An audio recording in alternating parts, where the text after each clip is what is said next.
किसान भाइयों नमस्कार। मैं हूं डॉक्टर अनिल कुमार त्यागी और आप सबका हार्दिक स्वागत है अमेजिक किसान चैनल। आज तारीख है 31 अगस्त 2019। लेकिन आज का विषय है एंथ्रेक्नोज। एंथ्रेक्नोज जो है एक ऐसी बीमारी होती है, वो ये देखिए आप, जैसे ये पौधा है तो इसकी ये टिप्स, पहले ये टिप्स जो है ना, ये दिखाइए, ये टिप्स जो है ना काली पड़ती हैं। इसको देखिए ध्यान से, ये टिप्स काली हो गई, ये टिप्स। और जब ये टिप्स काली होगी, ये देखिए इस टिप्स को, ये टिप्स काली होगी तो ये कमजोर होकर, देखिए जैसे ये अलग हो गई, इस तरह से ये गिर जाती है। अगर हमने इस पे प्रिवेंटिव मेजर नहीं लिया या पहले से इसकी सुरक्षा नहीं की तो इसका ये टिप्स खराब हो जाती हैं। और जो बड़े पौधे हैं, देखिए ये भी टिप्स खराब है, मैं इसीलिए लाया हूँ। ये पौधा हमने अभी जुलाई के शुरू में लगाया था, जून के शुरू में लगाया था हमने, जून के जब कटिंग की थी तभी मैंने लगाया था ये। और ये जो मैंने दिखाया था आपको वीएनआर का पौधा है, बहुत अच्छा पौधा होता है। अगर आप बड़े अमरूद के पेड़ में भी देखेंगे, अगर ये बीमारी शुरू हो गई तो जैसा मैं आपको अब स्क्रीन पर दिखा रहा हूं, इस प्रकार इसके फल भी इससे प्रभावित हो जाते हैं। आपको पता है, जो बरसात की फसल लेते हैं उनमें कई बीमारियां आती हैं, जिनमें से फल मक्खी एक है।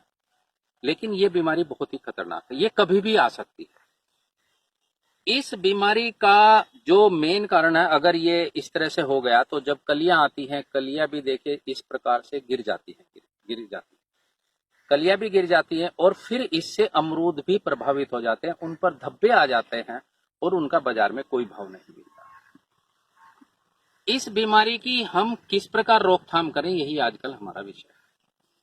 किसान भाइयों, जिन लोगों के पेड़ 2 वर्ष से बड़े हैं,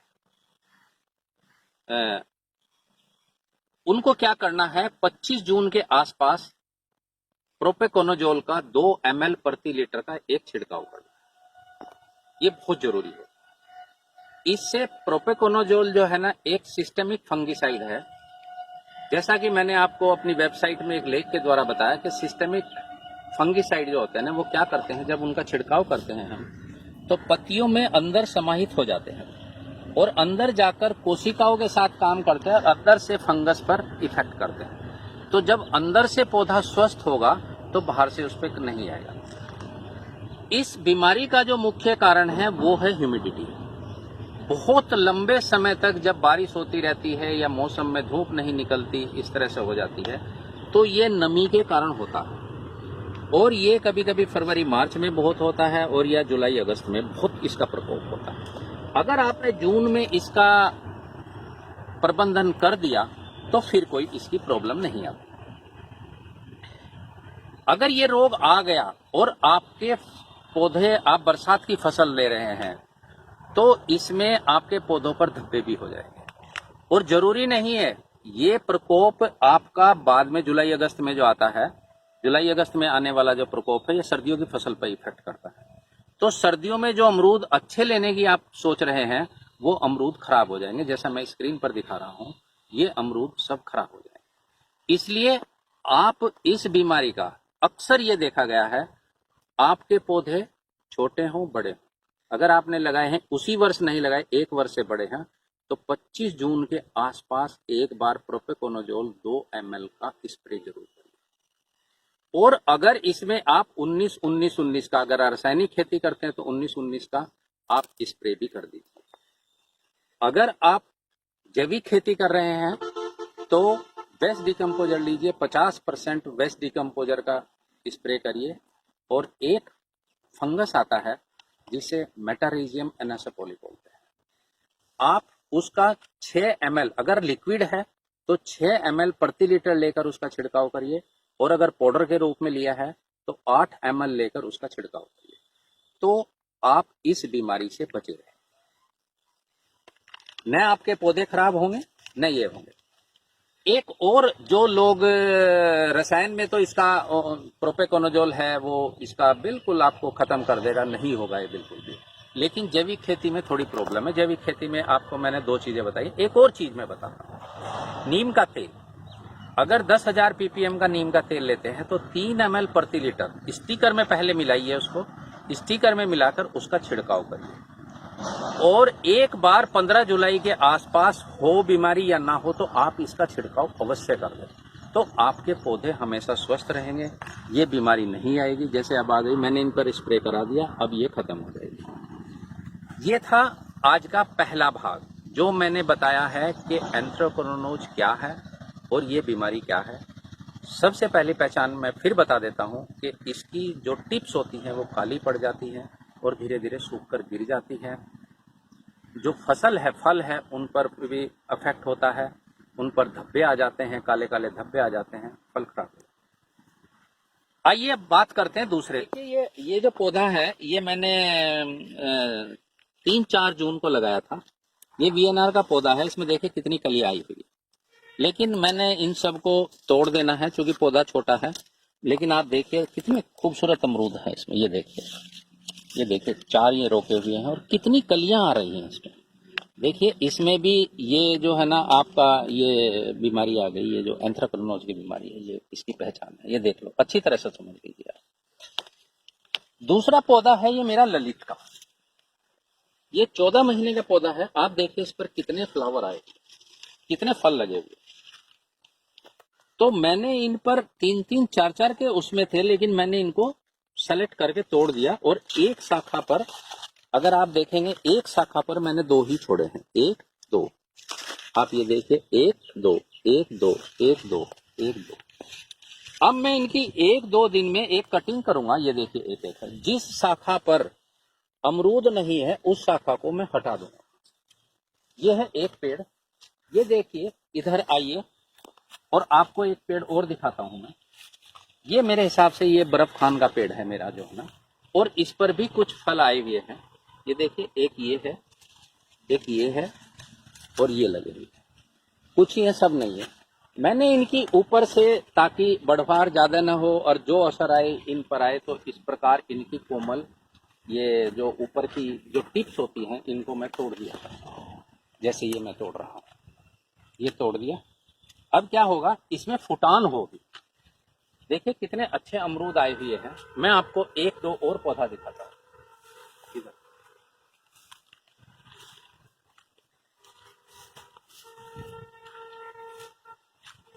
ये देखिए, ये भी मेरे को तो बर्फ खान का पौधा लग रहा है।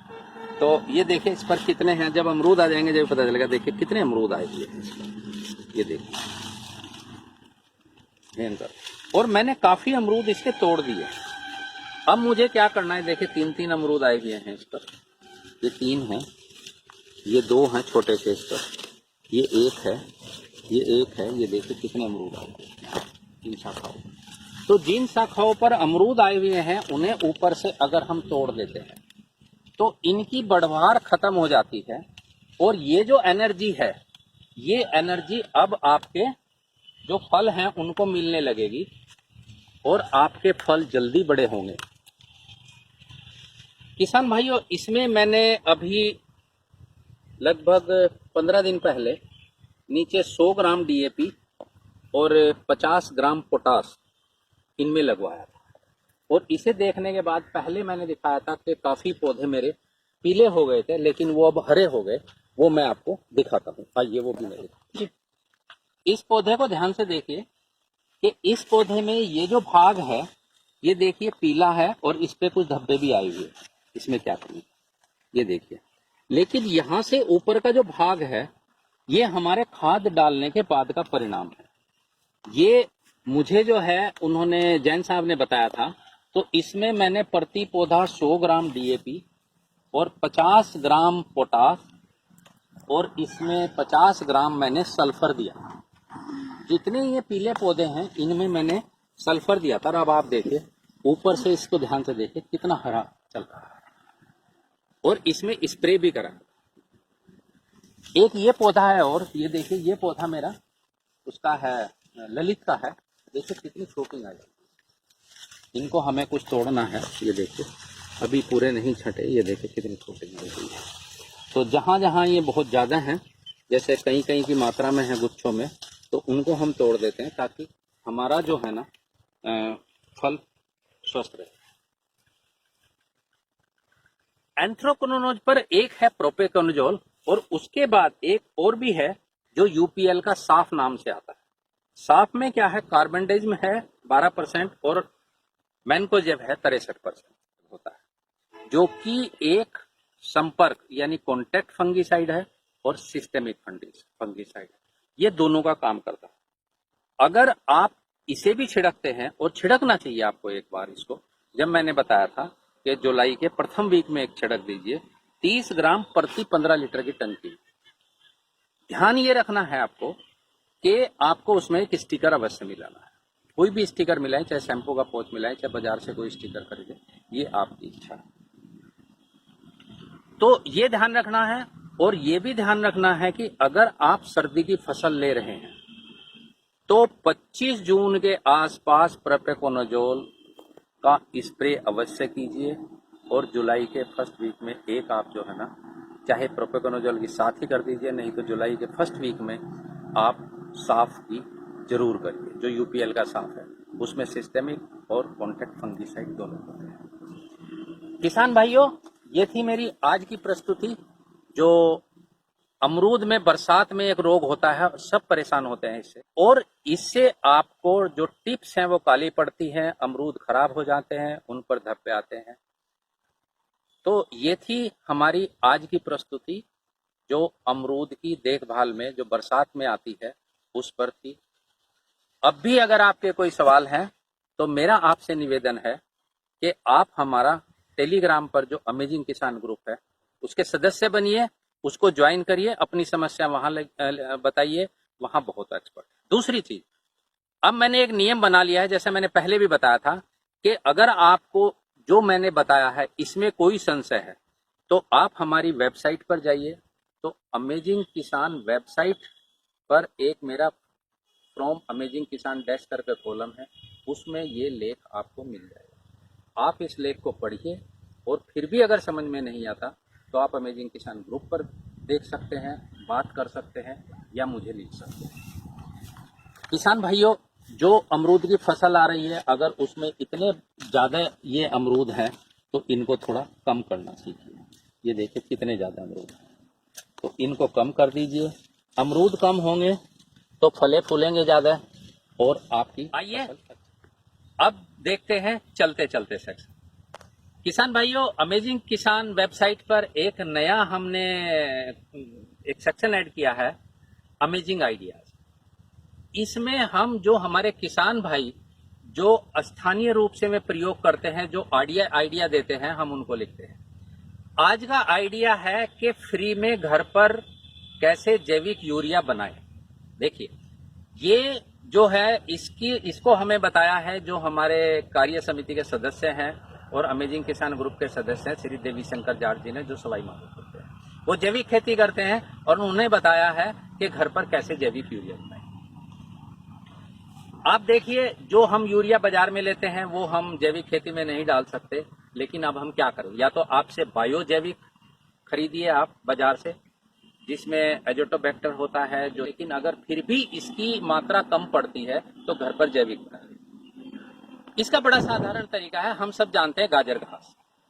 गाजर घास को हम कांग्रेस घास भी बोलते हैं और हमारे यहाँ तो इसको भूतड़ी भी बोलते हैं। ये अधिकतर खेत के चारों तरफ होती है, सड़क के पास बहुत मिल जाएगी, लेकिन कोशिश करिए जितनी ये हरी हो उतनी ले लीजिए। अब मैं आपको लगभग 4 टंकी के लिए ये सामग्री बता रहा हूं। आपको चाहिए 1 किलो गाजर घास, 5 ग्राम फिटकरी, फिटकरी वही होती है जो हम घर में यूज करते हैं, 5 ग्राम फिटकरी ले लीजिए। और आपको चाहिए 10 लीटर वेस्ट डिकम्पोजर का घोल। तो ये 3 चीजें चाहिए। और चौथी सामग्री आपको चाहिए, एक चाहिए प्लास्टिक की बाल्टी। 10 जो आपकी 1 किलो गाजर घास है उसको बारीक काट लीजिए, छेद लीजिए। जो 10 किलो आपका वेस्ट डिकम्पोजर है उसमें डाल दीजिए। और जो 5 ग्राम आपकी फिटकरी है, ध्यान रखिए फिटकरी में बहुत ध्यान रखना है, 5 ग्राम ले, तो 5 ग्राम फिटकरी पीस लीजिए और इसमें मिला दीजिए। इसको अच्छी तरह चलाकर बंद कर दीजिए। बंद करने के बाद में आपको क्या करना है, अब बाल्टी को अच्छी तरह से ढक दीजिए एक कपड़े से और इसे 7 दिन के लिए छोड़ दीजिए।